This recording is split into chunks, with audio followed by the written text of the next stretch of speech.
Components വിലയിലെ വർധനവ് കാരണം എല്ലാ സെഗ്മെന്റുകളിലും വില ഉയരുകയാണ്.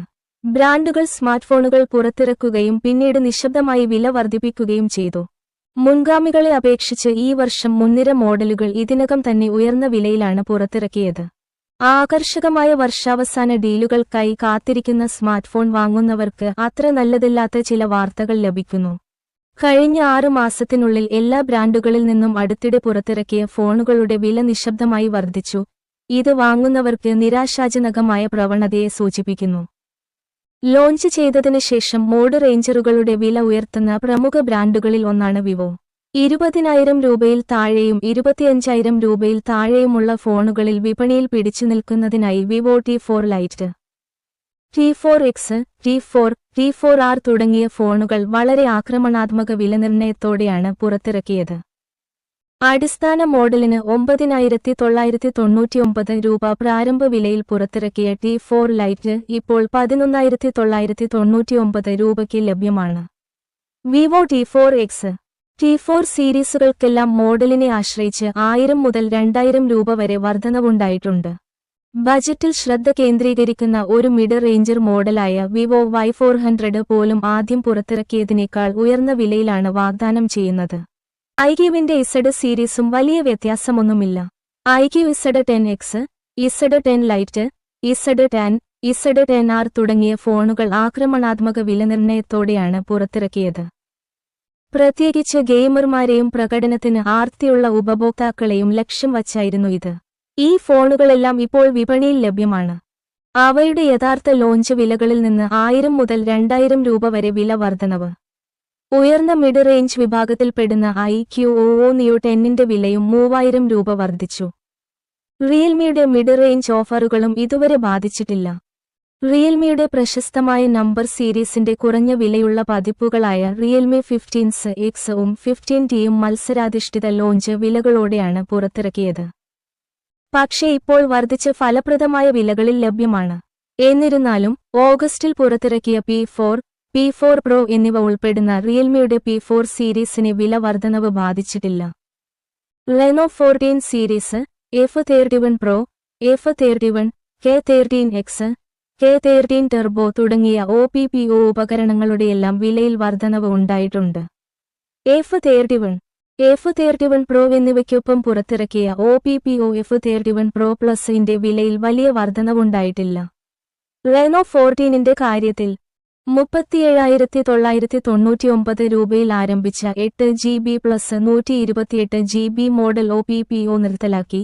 ഇപ്പോൾ 39,999 രൂപയ്ക്ക് 8GB പ്ലസ് 256GB നേരിട്ട് വാഗ്ദാനം ചെയ്യുന്നു. ഇത് യഥാർത്ഥത്തിൽ 12GB plus 256GB വേരിയന്റിന്റെ വിലയായിരുന്നു. OPPO K13 Turbo, K13 Turbo Pro എന്നിവയെ വിലവർധനവ് ബാധിച്ചിട്ടില്ല. റെഡ്മിയുടെ ബജറ്റ് ഓഫറുകളും ഇതുവരെയും മാറ്റമില്ലാതെ തുടരുകയാണ്. റെഡ്മി Pad 2, റെഡ്മി 15 എന്നിവ ഇപ്പോൾ ലോഞ്ച് വിലയെ അപേക്ഷിച്ച് വർദ്ധിച്ച വിലയിൽ ലഭ്യമാണ്. 17,999 രൂപയിൽ ആരംഭിച്ച റെഡ്മി നോട്ട് 14നെ അപേക്ഷിച്ച് വരാനിരിക്കുന്ന റെഡ്മി നോട്ട് 15 108 മാസ്റ്റർ പിക്സൽ പതിപ്പിന് വിലയിൽ വർധനവ് ലഭിക്കുമെന്ന് ഞങ്ങൾ പ്രതീക്ഷിക്കുന്നു. 12,499 രൂപയിൽ ആരംഭിച്ച ബജറ്റ് റെഡ്മി 15Cക്ക് പോലും അതിന്റെ മുൻഗാമിയായ റെഡ്മി 14Cയിൽ നിന്ന് വിലയിൽ വർധനവ് ലഭിച്ചു. 4GB പ്ലസ് 128GB മോഡലിന് 10,999 രൂപയായിരുന്നു വില. മിഡ് റേഞ്ച് വിഭാഗത്തിലെ ചില മോഡലുകളുടെ വില സാംസങ് നിശബ്ദമായി വർദ്ധിപ്പിച്ചിട്ടുണ്ട്. അതേസമയം മറ്റുള്ളവയുടെ വില വർദ്ധിപ്പിക്കുന്നതിനെക്കുറിച്ച് ആലോചിക്കുന്നുണ്ടെന്ന് റിപ്പോർട്ടുകൾ പറയുന്നു. 18,999 രൂപയിൽ പുറത്തിറക്കിയ ഗാലക്സി A17 ഇപ്പോൾ 20,000 രൂപയ്ക്ക് അടുത്താണ്. ഈ വർഷം പുറത്തിറങ്ങിയ ഗാലക്സി A36, A56 എന്നിവയ്ക്ക് 1000 മുതൽ 2000 രൂപ വരെ വർധനവ് പ്രതീക്ഷിക്കുന്നു.